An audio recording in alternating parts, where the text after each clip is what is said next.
welcome back to the Starfighter podcast. We are talking Loki episode 8, and to help me steer the ship tonight is Jake Hedge. What's up, man? Yo, what's going on? I'm doing good, brother. Just excited to get through this Loki stuff right now. Big episode. Yeah, for sure. And I think that's kind of been debated online right now on whether or not it was a big episode, but I still think it was definitely very relevant to the story, and I'm sure we're going to be talking quite a bit about that sort of concept and idea. Before we jump into things, if you're tuning in for the first time, if you're not subscribed already, hit that subscribe button for us. Leave us a like, leave us a comment. Definitely let us know your opinions on this episode, and let's have a conversation. Also, you can check us out on the podcast feed, Spotify, Apple Podcast, Google Podcast. We're everywhere, so continue to show your support that way. Really helps us out. Let's get your quick initial thoughts, Jake, on the episode as a whole.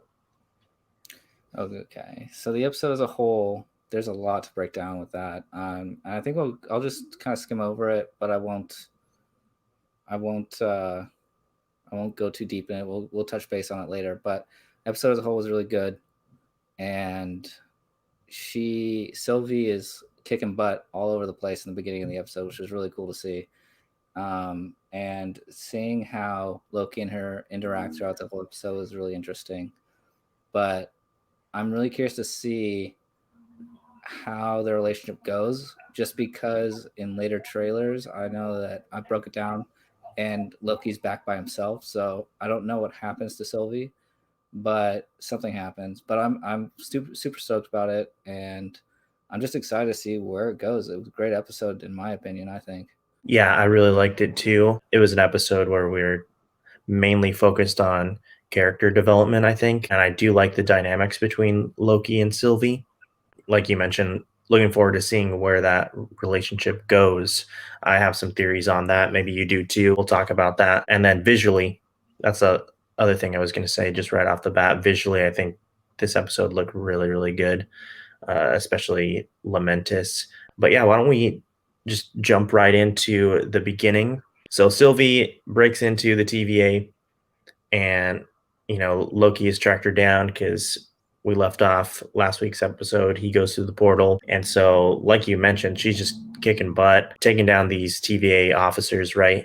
And Loki finally catches up to her, and then they start fighting, and then Ravonna is about to catch up to the two of them and hopefully like arrest them or whatever, maybe prune them, who knows. Well, then Loki sends them through the portal using the temp pad, right? Yep, that's it. Yeah, so he sends them off to Lamentis 1. And so I was just a little bit bummed because I was hoping that there'd be more Easter eggs or like backstory to this planet, Lamentis 1. But I think if there's any like deeper meaning, it's just kind of like a play on the word lament, at which I think we kind of like get some of those vibes when we later on when we talk about the conversations, like the deeper conversations that Loki and Sylvie have when they're on the train, and kind of like talking about Loki's upbringing and childhood, reflecting on his relationship with his mom, stuff like that. That's kind of how it would really tie into the title of Lamentis. But yeah, that's kind of what I took away from that. But how did you enjoy this opening? Oh, it was awesome. Really enjoyed the opening. I'm not going to say I called it, but I may have had a slight idea that was going to be probably near the opening of the episode. It was really cool to see them go back to the TVA. Yeah, and Sylvie, she just wrecks people, man. I mean, she just tries to kick everyone's butt. And a lot of people are saying that she might be from the TVA and broke free. And that didn't make sense to me just because she tried using her powers and they didn't work in the TVA. So she was unaware of what goes on like in the TVA realm. So that was interesting. It was cool to see. I felt kind of when they were fighting each other, it kind of reminded me of the Ragnarok scene when Loki's fighting. I forget her name. She's from she's one of the Guardians of Asgard. I'm spacing, but that whole scene. Oh yeah. When he's like trying to talk to her, but they're fighting. Like he doesn't want to fight Sylvie at all, obviously, and he wants her to be on his side, and like he wants to know what her plan is because at this point she Yeah. still hasn't told him. So that was really interesting to see. But he still I think had a little bit of an upper hand in that fight, just a little bit, just because he wasn't going all out. But interesting to see. Then Renslayer comes up, and Sylvie says, "I'm going to kill Loki," and Renslayer just goes, "Okay, like go for it." So Oh yeah. that kind of hints to me that she's not really a good person, and she definitely doesn't like Loki, and she doesn't like the other variants. Right. Um, like she's kind of bad. But I thought that was really interesting. So we'll just have to see how that plays out. Yeah, definitely. Let's talk about this discussion. A lot of people are talking online about how this episode was a filler. I've also heard, quite a lot of people just say they don't like the episode. They thought it was a bad episode. And before I turn it over to you, I listened to quite a few other podcasts. Some of these people were saying, why they thought it was a bad episode, and that basically you could literally just take away one thing, the fact that we learn that the members of the TVA are variants. You could kind of just take that away, and then go and tell your friend who hasn't seen the episode, and then tell them to just skip right past episode 3, go to episode 4. In this case, I'm kind of sticking to my guns here and saying that, well, for one, I don't really care for like when people are so quick to say it was a filler episode. And then for two, in this case, again, sometimes it's just not so much about we're pushing the plot forward as it is we need to spend some time and like have more of these conversations and get to know our characters a little bit better and build upon um, the relationships between our characters. We have 3 more episodes going forward. I really think the point of today's episode was building this relationship between Loki and Sylvie. And I have a couple theories there. Maybe I'll just throw them out there real quick. Right. For one, I think that I think it could be very obvious, but I think that there could be a stronger relationship and maybe even a romantic relationship starting to build. And then for two, I could really see this being a situation where Sylvie ends up dying towards the end of the series, and that has like kind of a profound effect for Loki. So those are kind of my theories right now.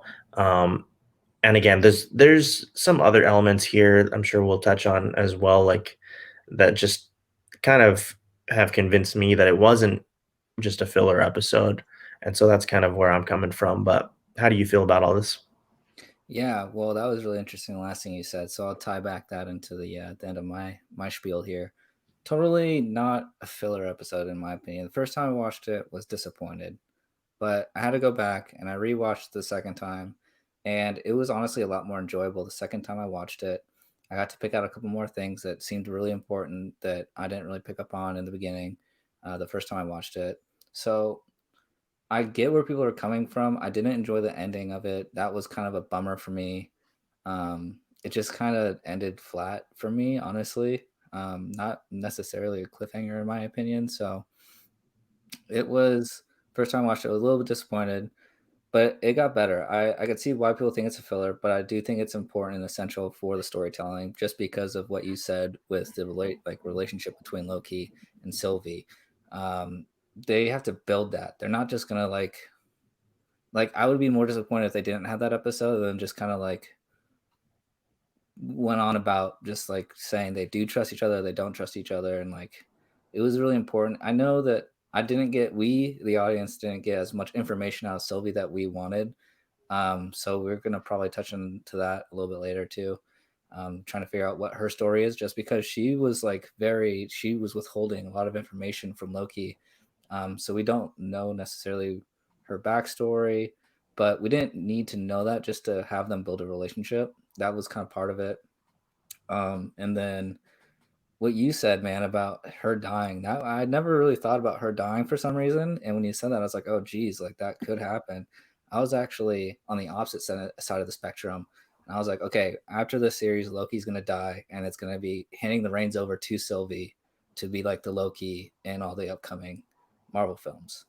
But you said that, and I'm like, that would be impactful as heck for Loki to find this other him. And they're kind of building some rapport and respect for each other. And they're Yeah. kind of, sharing. At this point, she was like, let me tell you how I do what I do. It was good relationship building, and it was not a filler to me. It was necessary. There were some bombshells for sure. We could touch bases on what her backstory is or what we think it is in the end credits. When they go through all the credits, there's a document, there's a file that has her name on it, and she's actually the daughter of Laufey as well. And they kind of touch base on that on the train. So she is definitely Loki, definitely kind of the same background. I'm thinking that she didn't get to live as long as Loki in the Palace of Asgard or anything like that. By the way, she phrases that Loki's a prince, and she kind of says it like, I didn't have that honor kind of thing. And she also says that she didn't know her mother that well. So I'm thinking something happened in her life early on that made the TVA go back and try to erase her and her timeline, and she escaped for whatever reason. And that's why she's been on the run for her whole life. Like she said, she's like, I've been running my whole life. So I'm thinking that she just didn't have the same opportunity to live the life that Loki had. It's going to be a little more complicated, but there's something going on, and she's not sharing a lot. And I don't know if she even had that big of a life before she went on the run from the TVA. So I think she's been alone for a lot of her life. So something I wanted to talk to you about. There's kind of this situation with Sylvie where we go from the end of episode 1, we go from seeing her like just burning these Minutemen alive and watching it, and definitely getting the sense that she is a cruel villain, to now fast forward, now we're like, kind of chilling out on the train and opening up a little bit and kind of joking around. Like there's definitely like a little bit of joking there, Right. between the two, and just very lighthearted. And so it's a big leap. You know what I mean? It's Mhm. a big leap, and I feel like that definitely could be something where it's like you could feel like maybe it's not really good storytelling or character development with her character. So that's a really fair point that I've heard. I want to get your opinion on that. Maybe there's some other elements or angles of looking at the situation. At the same time, for me, um, I never picked up on that until I watched that other review. Like I bought into it. Like this episode, I bought into it. Like again, almost forgot about her burning the people. So to me, I feel like you could almost argue that maybe that is good storytelling because they want to show a different side of her, right? A Yeah. little bit different side of her. And I mean, I'm just one person, but for me, they got me there. Like I feel like you could maybe sympathize with her a little bit, or like you had mentioned, see that she's definitely gone through some stuff in her life, didn't have the luxuries that Loki has, and so you almost start to understand, okay, um, kind of like what Loki was saying to Mobius in episode 1. I always did what I had to, right? And so And it she definitely, said something like that too on the train. yeah, so it definitely could be a situation like that. And again, I think it's really interesting subject to talk about as far as kind of that jump from her, doing these drastic actions and to now having these more lighthearted, fun scenes. My thoughts are, guys, it's Loki. That's exactly what he does. Okay. Like, if it's Lady Loki, like, she's going to have some tendencies like him. You can see Tom Hiddleston being super brutal in one scene, and the next scene joking around and making jokes. So for me, and it's also the fact that it's she's talking to another Loki, and we also see Loki, our Loki, talk to Sylvie like we've never seen him talk to anybody else, just because it's like that comfortability that he has being able to talk to this other Loki, and there's more of an understanding between these two. So I don't see the issue with it. I don't know why people are upset about it. She says the same thing on the train, I'm pretty sure, where like she's like, well, I did what I had to do, basically, like I have to do this. And not only that, Loki says something in episode 2 which should kind of eliminate what everyone's saying, which is, he's like, I know something that children don't know, that not everyone that's good is all the way good, and not everyone that's bad is all the way bad. That was just kind of like setting it up for like a layup that, like, listen, Sylvie, she's doing this because she feels like she has to. There's trauma in her life. She doesn't like the TVA. Like, what do you think she's gonna do? Bake them cupcakes? No. Like, she's going after them. She wants to destroy them. Those people, like, ruined her life that came. And then it's like she's not all the way bad. Like, she's like has a purpose in what she's doing. And the easy answer is, like, we all know, like, the TVA isn't good. Like, who are you rooting for here? Like, we know that, like, the TVA is shady. We get into that later on in the episode, but yeah, I don't know why people would be upset about that. I mean, I didn't think about it, and I don't know why anyone's overthinking it. It's just, it is what it is. Yeah, and now that you say all that, it takes me back to our review last week where we kind of talked a little bit about what are some of these bigger themes that they're trying to touch on. And so I think another one that we may have left out, um, which we saw with, well, I think we saw a little bit in Falcon as well, Falcon and Winter Soldier, definitely in WandaVision. They've been touching on mental health. And I think if there's a character that you can definitely dive into with that, it's Loki. I feel like he, I mean, he's not all there. He's not the most stable person.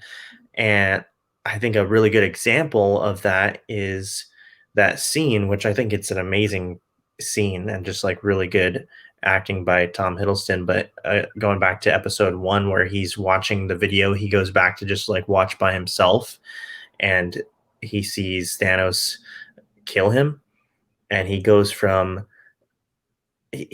fear to sad and then starts like laughing a little bit, like this crazy laugh, and it's just like um these like super drastic changes of emotion, and again just like not stable, right? Hmm. So I mean, if if Sylvie's a variant like we believe that she is, she's obviously going to have those traits too. He's a complicated fella. He's he's complicated. He's a man with many emotions, I think, that just are all raging at the same time. So Yeah, well said. Let's start to move forward. I mean, I feel like this episode, you know, again, don't think it was filler, but it was somewhat basic, right? I mean, I think the main thing here was their little side quest. They're trying to power up the temp pad, but then that breaks, or we think that it breaks. That could be something that we talk about as well. And then now now their only option is to get off the planet because what was it? The moon was about to crash on to them or something like that, right? yeah, Okay. Yeah. So like, I mean, this is an apocalypse again. We should have mentioned that, but this is like a really crazy apocalypse here. yeah, So they only have a matter of hours, I think. yeah, like 12 hours or something from the time they get there. Yeah. So they get on the train and they're hoping that takes them there. Later on, they try to get onto the arc. Um, I think a lot of the story really is on the train. So if you want to dive into some of that, and then I think you have a couple more questions too that maybe we can dive into. But Yeah, that's perfect, actually, because the next question I would have would come after the train scene. So, um, yeah, train scene was really interesting. Like, I kind of touched on it before. Loki's sharing a lot. Sylvie's still holding back a lot of what she thinks, although how she says things and how she reacts to things that Loki says is like, it tells us enough, I think, to get an idea of like who she is and where she's coming from. The mother thing was huge, obviously, for Loki. And then for some reason, Sylvie knows that she was adopted. So I'm curious to find out how she knew that she was adopted if something happened to her when she was so young. Maybe she just has those memories and maybe she can go back in her head because of her magic and see things and relive things. So um, it was interesting to see. It was really funny to see Loki make fun of her when she says love is hate or hate is love, and he Yeah, pulls out his pen and paper. He's like, "What?" yeah. I kind of giggled. I was like, "Oh, this guy And right here." how it was like a feather pen too. It was totally awesome. I gotta get me one of those. So that was interesting. I did notice a couple Easter eggs on the train that were really funny. Um, First of all, I really enjoyed Loki's idea of what love is with a dagger, and she shot it down pretty quickly. And I was like, "This guy, he's onto something." And he Oh, even says, "Dang." absolutely. He's like, "Dang, I was onto something." I thought I was onto something, so I thought that was interesting. But two very noticeable Easter eggs they plopped in there was him smashing the glass down and saying, "I'll have another." That's from Thor 1. It cracked me up when he did that. If you don't remember, Thor 1, he has a coffee and he smashes the cup down. I Um, haven't seen Thor 1 in a really long time. oh man, I gotta pull out some trivia questions for you then. Yeah. Um, so that was really funny. I cracked up about that. And then something else really interesting happened. Sylvie takes off her crown and stab some guy with the horn of her crown, which is Oh, we've seen Tom Hiddleston do that in Thor Ragnarok. So our Loki did that in Thor Ragnarok when he was fighting on the Rainbow Bridge at the end. He takes off his crown and is using it with his daggers. So I thought that was a cool Easter egg to see that they both use their crown as a very weapon. cool. But she does end up losing it, and she doesn't get it back because it's still on the train. So that was a little bit sad. Oh, okay. Yeah, I like those Easter eggs, man. That's good. I definitely think we're starting to build a relationship here. It's interesting because they're still trying to figure out if they can trust one another. And like you mentioned, Loki's definitely doing more of the sharing. So I think as the audience, we're wondering sometimes, is he, saying too much? And then maybe she's going to use some of this stuff against him. That's kind of how I felt sometimes. I don't know. I'm also kind of buying into just like her starting to both of them. I'm buying into the idea of them starting to care for one another.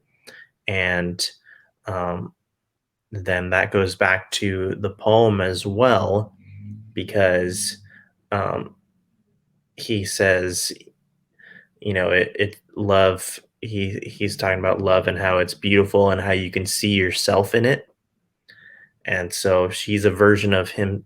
And then there was another part too. Um, but like there's a couple little things in within that poem that could definitely describe her, you know what I mean? Mm-hmm. Um, and so I thought that was really interesting. I'll just jump into the singing part now.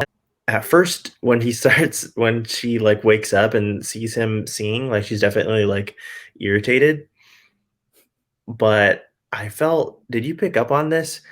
I felt like she started to like really just like stare at him intensely. I was thinking about like the words. I can't remember specifically the words that he speaks in English out of that song, but it's like when you come home, she leaves or something. Like I forget I think exactly. it was like when she sings "Come Home," something like that. Oh, okay, so what that told me honestly was that he was singing like an Asgardian love song almost, especially when he goes kind That's of what it felt. Yeah, that's kinda what I was lower, trying to say.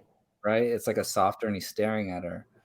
And I would love for someone to break down what the heck that song meant because I bet that thing is like riddled with just knowledge that would blow our minds and be totally like just foreshadowing something. But yeah, I felt that too. I was like, okay, like something's there. This must be a love song or something, and Asgardian, and I don't know. So I was trying to figure it out. I didn't know if maybe she heard it from somewhere else because, like I said, I don't know how long she was on Asgard for, but it was really interesting. I was thinking there was something there. I was thinking there was something there. So, we can talk about what's probably, like, the biggest reveal here for this episode, the big takeaway, which is the fact that they're walking towards they're trying to get to the ark, I believe. And Mhm. so they're having this conversation, a little bit of like banter back and forth, and she basically tells Loki that the members of the TVA are all variants, and Loki's like really confused because he was under the impression that they were all created by the timekeepers, correct? Yeah, Mobius tells him in episode 2 we were all created by the timekeepers. Yeah. Right. So this is really interesting. Some of this I think could definitely tie back into the comic storylines, because in the comics, for those people that don't know, basically the TVA was made up in the comics of variants of Mobius. Hmm. So that's very interesting. And yeah, I think this could kind of tie back into that a little bit. Also, a theory that I heard today was that maybe what was it? Oh, I heard that maybe Mobius is a variant of Loki, Yep. and that's one theory. Also, maybe they'll incorporate, having multiple Mobius characters variants, because maybe it wasn't King who like is Ravona's other analyst. Maybe it was another Mobius, and he didn't remember leaving the rings from the cup because it was a different Mobius that did that. You feel Yeah. me on that one? I did. I was kind of feeling it. I rewatched the scene a couple of times and I was like, the first time I watched it, I didn't really pick up on it. I just thought it was him from being there before. But I don't know, man. That's a really that's a tough one. I don't know. I don't know. That'd be really interesting if there was multiple Mobiuses. So I don't know. What are more of your thoughts on just like this reveal to Loki that they're not actually created by the timekeepers? Yeah, so that was super interesting. I kind of figured they weren't created by the timekeepers. Um, I'm really curious to see what they do with all of that. I don't know if, obviously, I don't think that any of them have an idea that they're variants, but I do think that they have certain tendencies, aka Mobius and jet skis and soda pop, that are like suppressed memories. Um, and I thought that really tied back into the ending of episode 2 when Sylvie, she in the beginning of episode 3, she's doing the whole mind thing with that TVA guard. But at the end of episode 2, when they all get in there to that guard, she keeps saying, it was real, it was real, it was real. So I think that she opened her mind up to realize that she like TVA was a fraud and that she had a past life on Earth before. And that is like, so she broke out of it. I don't know what the TVA is going to do with that situation because we didn't really see the TVA in this last episode. But I think that there's little hints to point us towards everyone being some sort of variant. And I don't know, man. I think it's crazy that that they are. I was kind of expecting it, but it blew my mind, and we'll just see. I mean, what's going to happen to them, right? Like, if they all find out that they're variants, like what? Which I'm assuming is going to happen by the end of the series. We need Mobius on a jet ski with a soda pop. Like that's happening.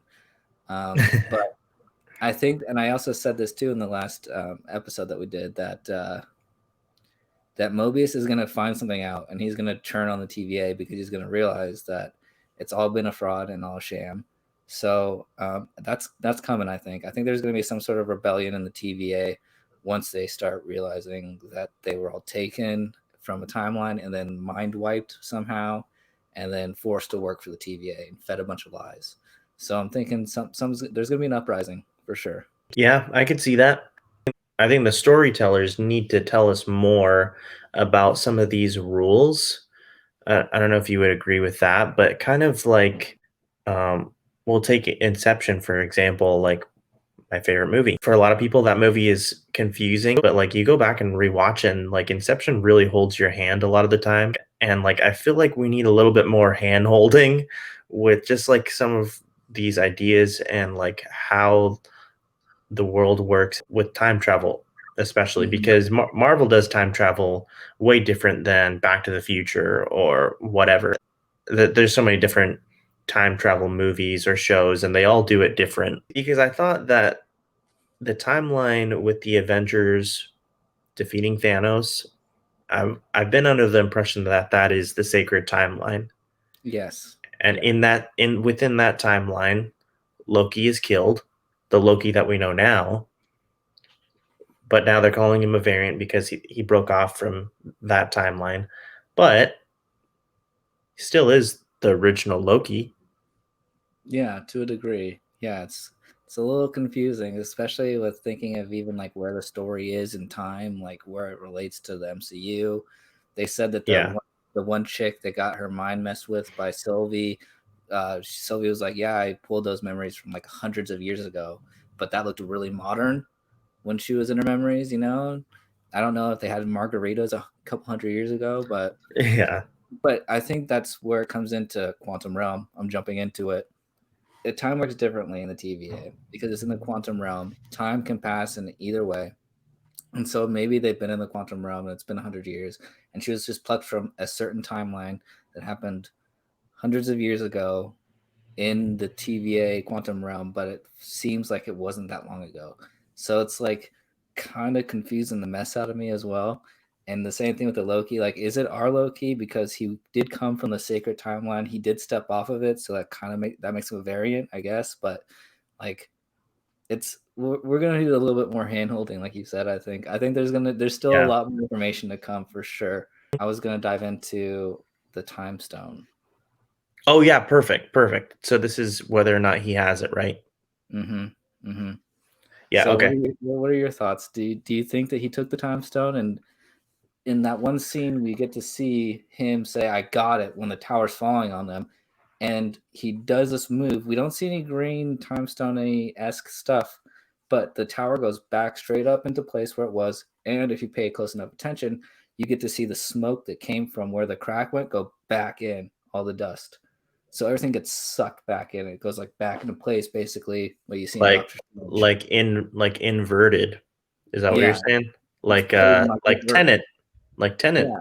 I need to go and watch that part again. I go back to our conversations that we've been having where the Infinity Stones probably don't work at in like different timelines. Mm. However, listening to another podcast today, um, Yo, some Dom came th- prepared today. they literally these two guys they had this same exact conversation, right? And one of them was saying what I was saying right Yeah, now, those type of like yeah. it doesn't work. Those Mhm. stones do not work in these other branches, these other timelines. And then the other guy was like, "That's fair, but the show hasn't exactly come out and said that yet." Yeah. So we're kind of some of us and like myself, we're kind of basing that knowledge off of things from like the comics and stuff, or things that we can gather, um, Mhm. uh, things that we can gather about kind of elements of like the world building that they're doing right now with time travel and stuff. I guess at the end of the day, it's still a possibility that he did take it. It's still a possibility that it does it does start to work. However, we know that back at the TVA, it's not working. So, but then again, time works differently there. I see both arguments on the side of the aisle that you're talking about. TVA told us you can't do this with a stone unless you bring it back to the exact same timeline. And then there's another side of the aisle that says, who cares what the TVA says? They're a bunch of liars and they've been lying to us this whole time. And maybe they just told that to everyone so that no one But would did see they how ever even lying. say that? Because I know Yeah, that they actually did say it. yeah, they said it doesn't work unless it goes back in the same timeline. So I'm pretty sure that's in episode 1. If they did say it, it's just a ploy by the TVA. I was talking to some people last night on YouTube about it, and what they were saying, everyone was arguing about it. And like I said, it was those two sides of the aisle where it's like, if they did say it, then they're just lying. And if I personally do think that he probably has a time stone. I mean, that's the only way I could see it. When you watch it again, check it out and let me know what you think, because it definitely looks like just complete reversal back into place. Smoke goes back in, and it's like, okay, that seemed too obvious. Yeah. And that kind of plays on the same thing with the broken temp pad. Like, I don't know if it actually broke or if that was just an illusion by Loki, or if it did break and Loki's going to use the time stone to reverse it. And what he's doing right now is just testing Sylvie to see how she reacts and if he can trust her or not. I Right. could buy into that for sure. So I know Loki's got something up his sleeve, and it's probably the time stone, or he's just been hiding the temp pad to see what happened. But I don't know, man. I'm so torn on it. And I think this is like the biggest takeaway. Everyone's freaking out about it. They don't know what to think. So I think that he's got something up his sleeve for sure. They're gonna get out of the situation. Everybody calm down. Okay. They're getting out of that planet. Lamentus, they're not gonna die there. All right. I mean, I think it was a pretty good review here. Of course, I think we're both on the same page. Wasn't the most creative ending or like feel good ending. It was definitely a little bit abrupt. That was my one thing I did not like about it, was the ending. I was like, come on. Yeah, guys. it was a little flat, but overall, I think we both enjoyed the episode, and still really looking forward to next week as well. And I'm looking forward to watching the episode over again too. It's been a great review with you, Jake. Thanks for stepping in here and being a guest co-host on the show tonight. So as we close out here, again, guys, subscribe to the channel if you're not already. Leave us a like, leave us that comment. Tell us how you felt about this episode. Maybe if there's some Easter eggs that we missed, let us know because we want to hear about them. But lastly, check out our Trivia Night episode that we recently put out. Check out the podcast feed. Links are going to be in the description. But we're signing out here, and we will see you guys next time.